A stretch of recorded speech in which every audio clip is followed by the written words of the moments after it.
अस्सलाम वालेकुम। बोलीस में खुशामदीद। मैं हूँ गौहर इशरा और मैं हूँ महरुख शहरियार। बुलेटिन का बाकायदा आगाज़ करेंगे। सबसे पहले आपको बताएंगे कि धुन, गफलत और लापरवाही से जानों पर बनाई है। अटक और नौशहरों फिरोज में ट्रैफिक हादसात में 18 अफराद लुक़्मा अजल बन चुके हैं। मुतादिद जख्मी हो गए हैं। मियांवाली से रावलपिंडी जाने वाली बस मोटरवे M14 पता जंग के करीब उलट गई है, जिसके नतीजे में 10 अफराद जिंदगी की बाजी हार गए, 17 जख्मी हुए। दूसरी जानिब नौशहरों फिरोज में ट्रॉलर और वैन में तसादुम से 8 अफराद अब्दी नींद सो गए। धुंध बढ़ते ही ट्रैफिक हादसात भी बढ़ गए। मोरो के करीब बारातियों से भरी वैन ट्रॉलर से जा टकराई। हादसा शदीद धुंध के बाइस पेश आया। हादसे में जांबहक अफराद को जरूरी कार्रवाई जबकि जख्मियों को फौरी तिब्बी इमदाद के लिए DHQ मुंतकिल किया गया। जांबहक और जख्मी अफराद का ताल्लुक नगर बिरादरी से है, जो शादी की तकरीब से वापस आ रहे थे। जख्मी अफराद के मुताबिक नवाबशाह अस्पताल में तिब्बी सहूलियात मुयस्सर नहीं। जख्मी तड़प रहे हैं मगर डॉक्टर्स इलाज नहीं कर रहे।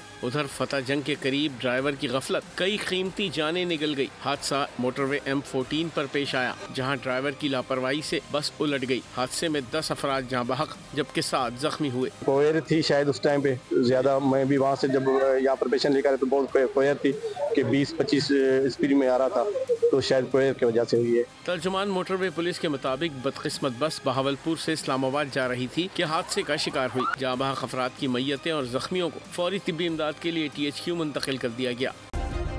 सब्सक्राइब करें और बेल दबाएं ताकि कोई खबर रह न जाए।